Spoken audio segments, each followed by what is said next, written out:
Veja o que diz Hebreus capítulo 5, verso 9. O apóstolo, eu não sei se, eu quase escapou aqui que foi o apóstolo Paulo, que para mim quem escreveu Hebreus foi o apóstolo Paulo, entendeu? Mas como ninguém sabe,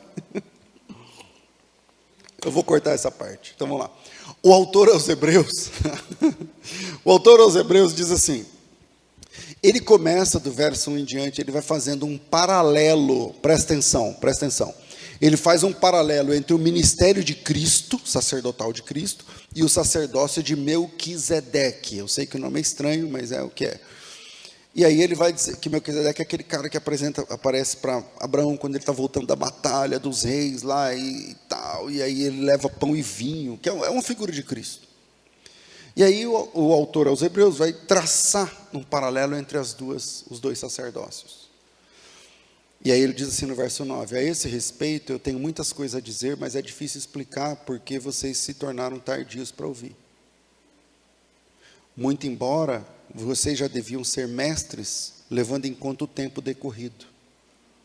Mas ainda precisam novamente que alguém vos ensine de novo quais são os princípios elementares dos oráculos de Deus. Sabe o que ele está falando? Ele está dizendo assim, gente, eu quero aprofundar no conceito teológico, mas eu não consigo porque vocês são moleques. É isso que ele está falando. Vocês se tornaram crianças. Não estou falando vocês, estou falando o que o autor está dizendo. Eu quero falar coisas que são difíceis de explicar porque vocês se tornaram tardios para ouvir. Muito embora, numa hora dessa, vocês já deviam ser mestres, devido ao tempo que vocês têm ouvindo. Mas precisam novamente que os princípios elementares dos oráculos de Deus sejam ensinados. O que ele está falando? Tipo assim, ao invés de eu ensinar conceitos mais profundos, tem que ficar falando assim, não pode, hein? Não põe a mão aí não. Perdoa seu irmão. Não pode fazer assim que o Papai do Céu não gosta. Ele está dizendo, eu tenho que falar os princípios elementares, a base da fé. Não, você tem que perdoar. Não, pede perdão para ela. Como é que fala? Desculpa, e você fala como? Tá bom. E agora? Mas eu sou pastor, cansei de fazer isso com homens mais velhos que eu. Aliás, alguns aqui precisam ouvir isso de mim agora, daqui uns dias. Marcado o gabinete para ouvir isso. Pede perdão. Perdão. Agora, e você, como é que fala? Obrigado. E você, fala como? O autor aos Hebreus está dizendo o seguinte, vocês deviam ser mestres, mas ao invés disso, tem necessidade que vos ensine os princípios elementares da Bíblia, porque vos tornasse como necessitados de leite, não de alimento sólido, e todo aquele que se alimenta de leite é inexperiente da palavra, porque é criança, porque é menino. E alimento sólido é para adulto, próximo versículo. E o alimento sólido é para adultos, os perfeitos na fé. Então é por isso que a nossa geração não consegue lidar com perseguição. Porque é uma geração de infantes. O apóstolo Paulo tentando se agrupar à igreja e ninguém recebia. Se é isso hoje, a pessoa não volta nunca mais, vira um hater, vai para a rede social, começa a falar, fui na igreja, não me colocaram no grupo, que igreja é essa, que não sei o que lá. Por quê? Porque são crianças, e crianças têm duas saídas diante da dificuldade. Saída número 1, senta e chora, birra e bico. E a saída número 2, se torna reativo, faz birra e desconta. Em ambos os casos, isso gera prejuízo. Segundo, os efeitos colaterais da conversão. A conversão tem efeitos colaterais. O apóstolo Paulo, o efeito colateral, ele começou a ser perseguido. Aliás, ele foi morto. Então, vamos lá. Os efeitos colaterais da conversão precisam ser tratados como honra e não como problemas. A conversão tem efeito colateral. Quer ver? Quem aqui perdeu amizades quando se converteu, levanta a mão. Beleza, bem-vindo ao clube. Quem aqui já foi perseguido em algum ambiente, levanta a mão por servir a Cristo. Beleza. Paulo se converteu a Cristo. E como efeito colateral, ele é perseguido. Dependendo da versão de Bíblia que está usando aí, o capítulo 9 tem uma epígrafe que diz assim, o perseguidor torna-se perseguido. Alguma coisa assim. Eu não lembro em que momento. Como você reage à perseguição por sua fé? Hoje a nossa geração vai para as redes sociais, encher o saco. Hoje a nossa geração fica buscando seus direitos. Não, porque contrata advogado, eu vou te processar, porque isso daí é cristofobia. Já ouviram, não? Isso aí, então... Vamos ver como os apóstolos tratavam isso. Atos capítulo 5, verso 38. Volta 2 ou 3 páginas aí. Atos 5, 38. Tem uma situação que eu não vou entrar aqui no mérito do contexto por conta do nosso horário, mas assim... Lá pelas tantas, se levanta no conselho Gamaliel, isso é um pouco antes, acho que é o verso 37, 35, eu não lembro, eu não estou aqui com o texto. Se levanta no conselho Gamaliel, aclamado lá pelo povo, não sei o que lá, e diz: dai de mão a esses homens. Que versículo é esse? Quem está lendo? 34, sei lá. Porque se esse conselho obra for de Deus, então, não, se não for de Deus, se desfará, mas se for de Deus, estaremos combatendo contra Deus. E aí todo mundo, até teólogos hoje em dia, abraçam o tal do conselho de Gamaliel, né? Dai de mão a esses homens, deixai-os, porque se esse conselho é obra de homens, perecerá, mas se é de Deus, não podereis destruí-los, porque para que não sejais porventura achados lutando contra Deus. Aí todo mundo fala: nossa, como Gamaliel é sábio. É conversa fiada, porque ó a teologia do Gamaliel: se é de Deus, cresce. É isso que ele está falando. Se não é de Deus, morre. Então, câncer também cresce. Então não é porque cresce que é de Deus. O ateísmo cresceu, então é de Deus. Que bobagem, mas não é o assunto aqui. Seja como for, o verso 38, 39 lá, concordaram com ele. Chamando os apóstolos, que versículo é esse agora? 40. Chamando os apóstolos, açoitaram-nos. Eu não estou falando de alguém que tirou o apóstolo do grupo de novos membros. Não. Levaram na praça pública, bateram neles. Açoitaram-nos e disseram, ordenando-lhe que não falassem mais em nome de Jesus, e soltaram. E eles se retiraram do sinédrio, alegrando-se por terem sido considerados dignos de sofrer afronta pelo nome de Jesus. Eles apanharam em praça pública e saíram dizendo: graças a Deus, apanhei por causa de Jesus, regozijando-se por terem sido achados dignos de sofrer afrontas pelo nome de Jesus. E todos os dias no templo, de casa em casa, não paravam de ensinar e de pregar que Jesus era o Cristo. Como eu posso ser amado num mundo que odeia meu Salvador? O que você espera receber de um mundo onde o seu Salvador é ridicularizado na escola, no desfile da escola de samba? O que você espera receber de um mundo onde sua fé é desclassificada pelos seus professores? Não combina. Então, ser convidado para ser cristão é ser convidado para abraçar a amizade com Deus e a inimizade com o mundo. Não tem outro jeito. Outro texto, João capítulo 9. Eu queria ter meia hora aqui, eu não tenho, vamos lá. João capítulo 9. A conversão e...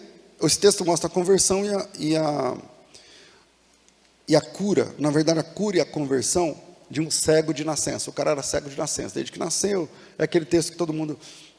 Senhor, quem pecou ele ou seus pais para que ele nascesse cego? Não sei o que lá. Vamos lá para frente por causa do nosso horário. Verso 22. Isso disseram seus pais. Então, os pais dele... O pessoal foi perguntar para os pais dele se o cara tinha nascido cego mesmo ou não, que eles estavam em dúvida se aquela cura era realmente autêntica. E os pais disseram assim: ele é adulto, ele tem idade, perguntem diretamente para ele. Isso é o verso 21, eu acho. 9, deixa eu ver. 23, 21 mesmo. Aí o 22. Seus pais disseram isso porque temiam os judeus, pois já os judeus tinham resolvido que quem confessasse ser Jesus o Cristo seria expulso da sinagoga. Então esse texto mostra a conversão do cego de nascença e diz que quem confessasse a Cristo seria expulso da sinagoga. Aí O cego, que tinha acabado de ser curado por Jesus, ele não estava nem aí. Quando você lê o texto, o pessoal vai procurar o cego. Quer ver? Ó? Versículo de número, deixa eu achar aqui, 24. Chamaram pela segunda vez um homem que tinha sido cego e disseram: dê glória a Deus, porque esse homem, falando de Jesus, é apenas um pecador. E ele responde: se ele é pecador eu não sei, eu sei que eu era cego e agora eu vejo. Então perguntaram: mas o que ele fez? Como ele abriu os olhos? Ele respondeu, falou: já disse, vocês querem que eu repita? E aí, versículo 28, o injuriaram e disseram: discípulo deles sejas tu, nós somos discípulos de Moisés, sabemos que Deus falou a Moisés, mas esse nem sabemos de quem é. E o 30, e o homem respondeu: e isso está maravilha, porque vocês não sabem de onde ele é, ele me abriu os olhos. Esse cara está caçando um jeito de ser o quê? Expulso da sinagoga. Como? Defendendo sua fé. Pastor, onde o senhor quer chegar? Eu quero chegar no seguinte ponto: se você se converte a Cristo e não é expulso de lugar nenhum, essa conversão dificilmente é verdadeira. Se você se converte a Jesus e ninguém te expulsa de lugar nenhum, que conversão da bexiga é essa? Que as pessoas continuam te considerando do mesmo jeito. Desculpa os irmãos do Nordeste. Bexiga no Nordeste é palavrão, desculpa aí os irmãos do Nordeste. Mas que conversão, que raio de conversão é esse? Aí desculpa os irmãos de Portugal, porque tudo bem. Lá em Portugal é palavrão raio, né? Vamos lá. Que tipo de conversão, agora ficou bom, é esse que você não é expulso de lugar nenhum? Que ninguém contesta, que ninguém... Agora veja o 35, 9:35 de João. Vamos lá. Jesus ouviu que o tinham expulsado, porque no 34 expulsaram, ó. Tu és todo nascido em pecados e querem ensinar a nós, e o expulsaram. Jesus ouviu que o tinham expulsado e então o encontrou. Isso aqui é outra pregação. Vamos começar de novo. Abra a Bíblia. É outra mensagem, porque assim, Jesus ouviu que o tinham expulsado e encontrou do lado de fora da sinagoga, do lado de fora da religião. Jesus, ouvindo que os tinham expulsado, o encontrando, perguntou: você crê no Filho do Homem? E ele respondeu: quem é, Senhor, para que eu nele creia? Ele nem sabia. E Jesus disse: já o tens visto, e é este que fala contigo. E ele afirmou: eu creio, Senhor. E o adorou. No início, o cego aqui fora curado, mas ele não sabia onde encontrar Jesus. Mas depois de ser expulso, ele tem um encontro com Jesus lá fora. Você já foi expulso de algum lugar por amor a Cristo? Ai, pastor, minha família agora não me convida mais, não sei o que lá. É uma honra. É isso que eu estou falando. Ao invés de fazer biquinho, louve a Deus. Ah, o pastor está pregando que eu tenho que me levantar contra a família. Não, não tem. Mas se eles quiserem se levantar contra você, você não pode deixar o seu Jesus por nada. Esse é o ponto. Ah, não me chamam mais para a festa, amém. E se chamar pastor, eu devo ir, vai lá e prega o evangelho, até você virar um chato e ser expulso. Porque essa é a gênese, essa é a cronologia. É assim que funciona. Terceiro, e eu vou terminar aqui. Eu queria deixar o terceiro, mas não dá, vamos lá. É a responsabilidade que gera autoridade. É a responsabilidade que gera poder. Autoridade em grego é a palavra exousia, que significa poder, mas não é poder de power, não é poder de... tem duas palavras para poder em grego. Tem a palavra poder dunamis, do grego, que significa o dinamismo, a explosão, e eis que do alto vocês vão receber poder, é esse poder dinâmico, tal, power, do Espírito Santo, não é desse que eu estou falando. O poder do qual eu falo é o poder de João capítulo 1, todo aquele que recebeu Jesus, deu-lhes o poder de serem feitos filhos de Deus, o poder ele é autoridade. Terceiro, é a responsabilidade que gera autoridade. Quem é fã dos filmes da DC, ou quem é fã dos livrinhos, das HQs da DC, tem a frase icônica do pai do Homem-Aranha, do tio Ben, do pai não, do tio do Homem-Aranha, o tio Ben lá do Homem-Aranha, que ele diz o quê? Com grandes poderes, vem grandes responsabilidades. Aí todo mundo fala assim, oh, eu já vi pessoas pregando sobre isso, oh, que legal, a frase é impactante, mas não é verdade. Pensa, com grandes poderes vem grandes autoridades. Não, o poder não vem primeiro. Deus não pega um irresponsável, enche ele de poder e fala assim, ó, agora que eu vou encher ele de poder, ele vai ficar responsável. Não, isso aí é o Homem-Aranha. Isso aí é historinha em quadrinhos. Deus não dá grandes poderes a irresponsáveis. Na verdade, são grandes responsabilidades que geram autoridade, que geram poder. Você quer saber quando você vai ser ordenado a pastor? Quando você tiver a responsabilidade de um. Você quer saber quando você vai ser ordenado a diácono, diaconisa, missionário, sei lá o quê? Quando você tiver a responsabilidade da autoridade que você busca. Autoridade vem de Deus. Responsabilidade vem de você mesmo. Vem de você mesmo. É com você a responsabilidade. Agora, você é um crente responsável ou irresponsável?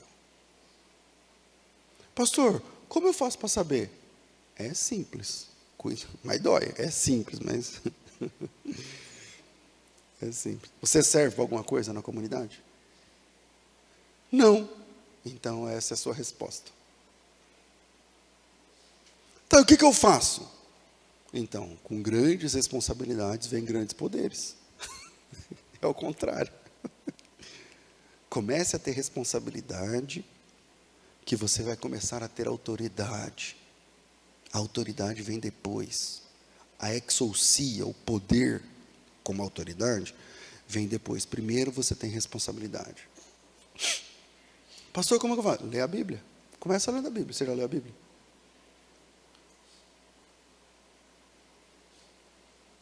Ah, já li a Bíblia. Então começa a servir. Você serve. Você serve para quê? Você presta para quê na fé? Para que você presta na fé?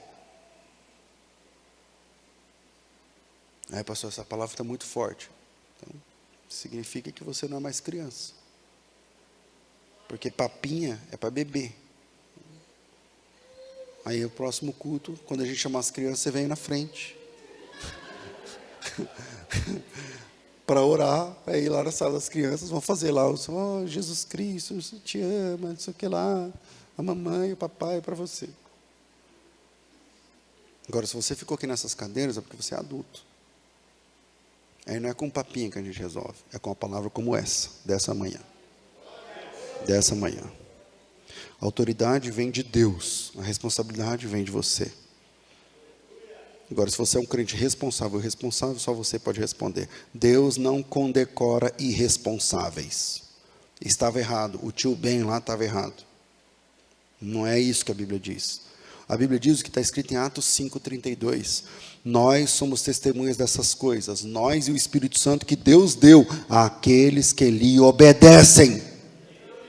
O Espírito Santo que Deus deu, Deus outorgou e entregou aos que lhe obedecem. Poder é para quem obedece, poder é para quem é responsável. Primeiro vira responsável, se torna responsável, cresça na fé. Deus abençoe vocês em nome de Jesus.